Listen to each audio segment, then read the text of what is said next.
रशियाही भारतासोबत double game खेळते का?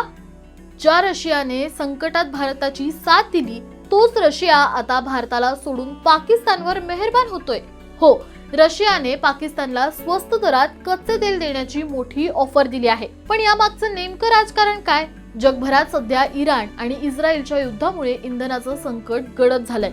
कच्च्या तेलाचे भाव आकाशाला भिडत असतानाच रशियाने पाकिस्तानला लाईफलाईन दिली आहे. रशियाने पाकिस्तानला जागतिक बाजारपेठेपेक्षा खूपच कमी दरात तेल देण्याचं मान्य केलंय.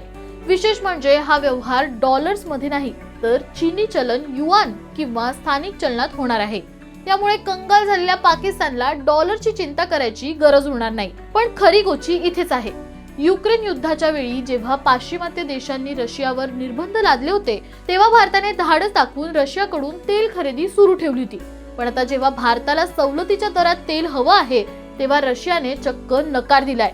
भारताला महागडं तेल विकायचं आणि पाकिस्तानला मात्र स्वस्त ऑफर द्यायची. हा रशियाचा भारतासोबत डबल गेम तर नाही ना, अशी चर्चा आता आंतरराष्ट्रीय वर्तुळात रंगू लागली आहे. दुसरीकडे रशियाच्या या निर्णयामुळे अमेरिकाही पाकिस्तानवर नाराज होण्याची शक्यता आहे. पाकिस्तान आधीच आर्थिक संकटात असताना रशियाच्या या ऑफरमुळे त्यांची अर्थव्यवस्था सावरेल खरी, पण जागतिक राजकारणात नवी समीकरणं तयार होतील. तुम्हाला काय वाटतं? रशियाने भारताला डावलून पाकिस्तानला साथ देणं योग्य आहे का? तुमच्या प्रतिक्रिया कमेंट्समध्ये नक्की कळवा आणि अशाच अपडेटसाठी सबस्क्राईब करा जबरी खबरी.